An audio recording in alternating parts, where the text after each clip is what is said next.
Krishna kitchen मराठीमध्ये मी जयश्री पवार आपल्या सगळ्यांचं अगदी मनापासून खूप खूप स्वागत करत आहे। आज मी तुमच्यासाठी एकदम नवीन व्हिडिओ घेऊन आली आहे, तर चला मग बघूया पुढे। हे माझ्या वडिलांचं घर आहे आणि घरासमोरच्या अंगणामध्ये हे कांदे आणून टाकले शेतामधनं। ह्या वर्षी कांद्याचं पिकाचं खूप नुकसान झालंय, म्हणून खूप कमी कांदे आलेत, म्हणून घरीच आणलेत ते आणि तिकडं वावर रिकामं केलंय। कृष्णा आणि आदिती बघा कसं खेळत आहे मांजरीच्या पिल्ल्यासोबत। हे कांदे याच्यापेक्षा तिप्पट वाढतात, पण ह्या वर्षी बघा किती बारके राहिले, कारण ह्या वर्षी खूप जास्तीचा पाऊस झालाय, त्यामुळं कांद्याचं खूप नुकसान झालंय। आणि इकडं वहिनी आमची नदीवर आली आहे कपडे धुण्यासाठी, तर आम्ही म्हटलं चला तिलाही मदत होईल आणि आपणही खूप आनंद घेऊया नदीच्या पाण्याचा, आणि मग आम्ही तिला मदत करायला लागलो। कृष्णा आणि आदिती पण माझ्यासोबत आले होते, त्यांना पण खूप मजा येते नदीमध्ये खेळायला। आणि खूप छान नदी आहे आमच्या गावची, तिचं नाव लावकी आहे, म्हणजे ती अशी लावा घेतच येते। खूप पूर येतो नदीला, कारण ही डोंगरातून वाहते येते, हिचा उगम डोंगरातून झालेला आहे आणि वरती खूप सारे डोंगर आहे आणि डोंगराच्या वरती तिकडे खूप सारे तळे आहे, त्यामुळे ह्या नदीला खूप छान पाणी येतं। आणि कृष्णा आणि बघा कशी मज्जा करताय, आणि आम्ही सगळे काम आवरल्यावर मस्ती करायला लागलो। खूप मस्ती धमाल झाली नदीमध्ये। दरवर्षीच आम्ही खूप टाइम घालवतो नदीमध्ये, आणि माझ्या लहानपणच्या आठवणी पण खूप जाग्या झाल्या, कारण आम्ही असंच नदीमध्ये मैत्रिणीसोबत खूप खूप खेळायचो। आई ओरडायची, रागवायची, पण आम्ही कपडे धुवायला गेलो की तिकडंच 2 तास गायब।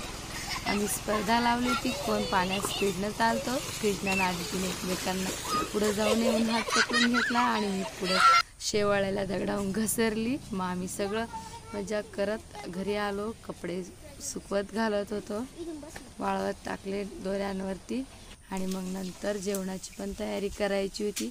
सगळ्यांना बाजरीची खारोडी, कुरडई आणि उडदाचे पापड जेवणामध्ये खूप आवडतात, म्हणून मी थोडेसे तळून घेते। बाकीचा स्वयंपाक आम्ही करून गेलो होतो। बाकीच्या स्वयंपाकामध्ये आम्ही आज बनवली होती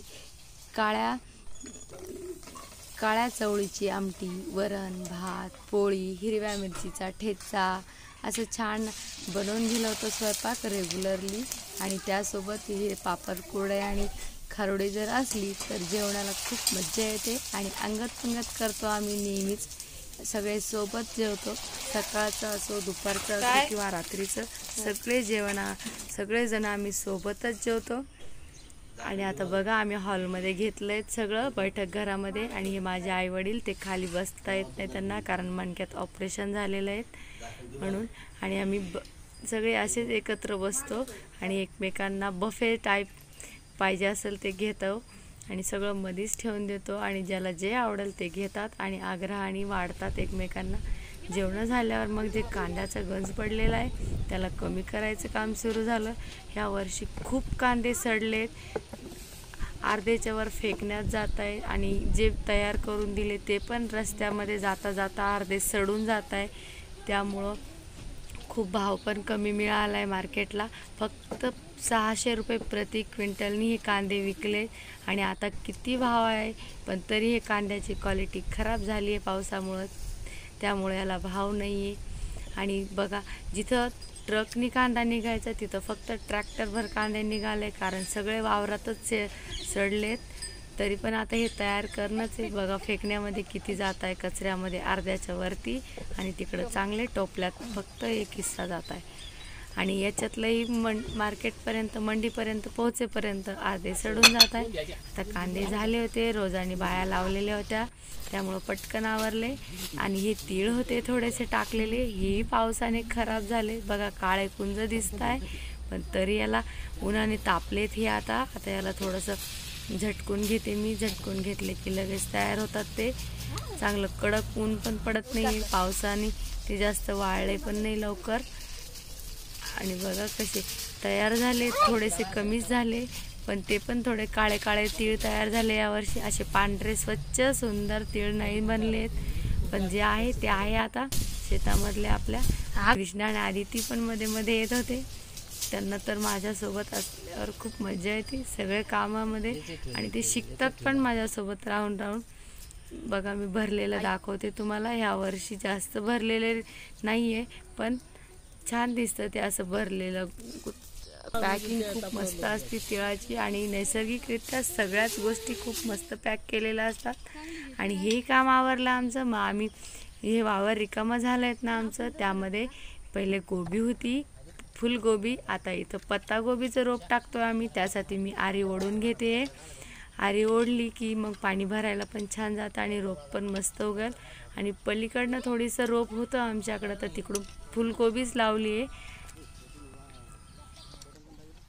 दताळाने आरी ही छान अशी ओढून घेते मी. सवान माती झाली पाहिजे आणि तिला बांधाही पडला पाहिजे म्हणजे पाणी फुटत नाही पाणी भरत्या वेळेस.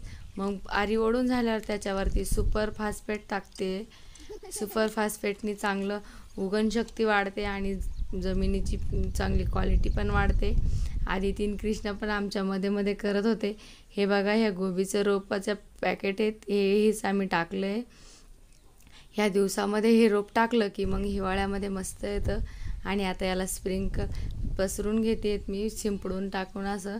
आणि नंतर याला आम्ही साड्याने झाकून टाकतो म्हणजे पाणी भरतो तेव्हा ते असं रोप वाहून नाही जात, जागच्या जागी राहतं. आणि वरून गरम मूग मिळते त्यामुळं बी पटकन येतं. आणि माझी माऊ आणि कृष्णा माझा भाऊ सगळेजण मिळून आम्ही काम करतोय. आणि बघा कृष्णा दतळीनं काम करायला सुरुवात करतोय पुन्हा पुन्हा. मध्ये मध्ये करतात, खूप मजा येते त्यांना. आता शाळांना सुट्ट्या असल्यामुळं ते घरीच असतात तर मागे मागेच फिरतात. आणि अशा पद्धतीनं आम्ही याला साड्या ज्या वापरात येत नाही त्या आम्ही असा उपयोग करतो, त्याचा डबल वापर होतो, त्याचा रियूज होतो साड्यांचा आणि पटकन रोपही छान उगतं.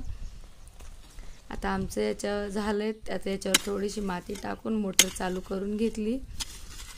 आता मी पहिलं बारं बंद करते, दुसरे सुरू कर डायरेक्ट याच्यावर पाणी काढते. आता बघा मोटर पण चालू झाली आहे. ह्या वर्षी खूप छान पाऊस झाला आहे त्यामुळं विहिरीला खूप पाणी आहे. आणि खूप वेळेचं गरमीत काम करून थकल्यामुळं खूप तहान लागली आहे, कारण असं पाऊस पडतोय पण खूप गरमट आणि चटकदार ऊन पण आहे. आणि मोटरचं पाणी सुरू झालं आहे आणि आता आम्ही सगळं भरून घेऊया पाणी. त्यांना डायरेक्ट पाणी जमिनीतून असं बघा साड्यावरनं जातं तर बीज जागच्या जागीच राहतं, बिलकुल वाहून जात नाही. नाहीतर ह्या साड्या नाही टाकल्या तर खूप पाण्याचा फोर्स येतो आणि सगळं बी डायरेक्ट खाली घेऊन जातं. त्यामुळं आम्ही अशी पद्धत वापरतो, त्यामुळं रोप छान उगतं. आणि अशाच पद्धतीने तुम्ही दुसरे पण रोपं टाकू शकता. जर तुम्हाला टाकायचे असतील टमाटरचे वांग्याचे वगैरे तर त्याला थोडंसं साडीने झाकायचं. आणि हे 3 दिवसानंतर जेव्हा रोप उगतं तेव्हा आम्ही या साड्या काढून घेतो. अशा पद्धतीनं पाणी भरायचं काम सुरू झालं आहे. आणि 3 दिवसानंतर खूप छान रोप उगलं आहेत आमचं, ते पण मी दाखवते तुम्हाला नंतर, कारण आम्ही हा व्हिडिओ नंतर एडिट केला आहे तोपर्यंत ते उगून पण आलं. आणि बघा किती छान पाणी सुरू पुढं सरकतं आहे, जसं की जमिनीचं पोट शांत होत होत पाणी पुढं जातं. आणि हे आता जास्त ऊन नाही आहे त्यामुळं पाणी खूप कमी लागतं, कारण जमीन ओलीच आहे. पाऊस सारखा मधनं पडतो आहे. आणि फावड्याने मी दुसरं पण बारं बंद करते. आता गोबीला पण आम्ही लगेच पाणी देऊन येतो. आमच्याकडं बारं दबायला फार सोपं आहे, कारण यामध्ये माती कमी आणि वाळू जास्त आहे.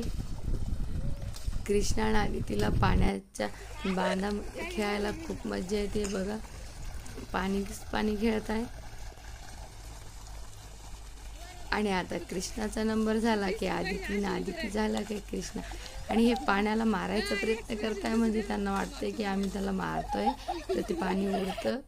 खूप मजा येते आणि एकमेकांना पण ओलं करतात. आम्ही त्यांना अडवत नाही, खेळू देतो मनासारखं, फक्त त्यांच्यावर लक्ष ठेवणं असतं.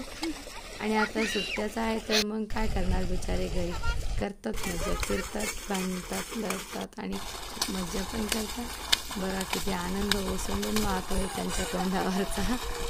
आणि यांना बघून आमचं लहानपण आठवतं मला. मी आणि माझा भाऊ योगेश माझ्या आईवडिलांच्या सोबत असंच खेळायचो शेतामध्ये. दिवसभर, तेव्हा आमच्यासाठी टी व्ही वगैरे जास्त खूप काही नव्हतं पण. आणि आता पाणी भरून झाल्यावर घरी जाता जाता या चवळीच्या शेंगाचा वरम आहे बांधावरती लावलेल्या आहेत आम्ही खूप साऱ्या. आणि ह्या गावरान चवळी आहे, खूप साऱ्या चवळी येतात त्याला. आणि नंतर आमच्या खाऊन झालं की नंतर त्या वाळून पण ठेवतो आम्ही, म्हणजे वर्षभर चवळीचं वरण बनवता येतं मग. आणि खूप सारे चवळीच्या पदार्थही बनवता येतात. आणि चवळी शरीरासाठी खूप आवश्यक असते. आणि या बघा वाकड्या शेंगा आहेत त्या, पण इतके दाणे असतात त्याच्यामध्ये खूप सगळे, आणि चवीला पण खूप छान आहे. मग आम्ही ही रिकामी जागा गवताने भरल्यापेक्षा इथं एक बांध पूर्ण चवळीचा लावतो. आणि ह्या जोपर्यंत यांना पाणी मिळतं तोपर्यंत राहतात, ह्या वर्षभर चवळी येतात त्याला म्हणजे. आणि हे गोबी इकडून फुलगोबी लावलेली आहेत आम्ही. आणि हे रिकाम्या वावरासाठी आता रोप टाकलं आहे. आणि आमचे लिंबोणीचं झाड आहे, खूप सगळे लिंब येतात तिला छान. आणि 12 महिने लिंब असतात याच्यावरही, म्हणजे आम्हाला बाहेरची गरज पडत नाही कधीच लिंबाची घ्यायला. आणि आता ह्या चवळीच्या शेंगाचा वेल बघा किती सुंदर गेला आहे त्याच्यावरती. आणि फटाफट मी तोडून घेते आणि काही लिंब पण घेते. कृष्णा पण तोडायचा प्रयत्न करतोय, पण लिंबाच्या झाडाला खूप काटे असतात, त्यामुळं त्याला जे सोपं पडेल तेच त्यांनी तोडलंय. आणि या शेंगा किती पण तोडल्या तरी बघा किती लंबा बांध आहे. चवळीचे फुलं किती सुंदर दिसत आहे, पर्पल कलरचे, अगदी माझ्या साडीच्या रंगासारखे दिसत आहे. आणि ह्या चवळीच्या शेंगा तोडून झाल्या की मग आता आंबाड्याचं झाड येते, आंबाडीचं. आणि आंबाडीची भाजी आम्हाला खूप आवडते. आणि आम्ही हिला बाजरी घालून बनवतो, त्यामुळे आजीच्या पद्धतीनं तर खूप छान लागते. आणि ही तुरीचं शेत बघा किती सुंदर तूर आली आणि किती वाढली आहेत, हिरवीगार झाली आहेत मस्त. आता याला पण फुलं आणि शेंगा लागतील, खूप सगळ्या शेंगा येतील याला. आणि याच्या शेंगा पण खूप चवदार असतात खाण्यासाठी, ह्या उकडून मिठात खूप मस्त लागत्या. आणि जे पत्तागोबीचं रोप आपण टाकलं होतं बघा 8 दिवसामध्ये किती छान उगून आले ते.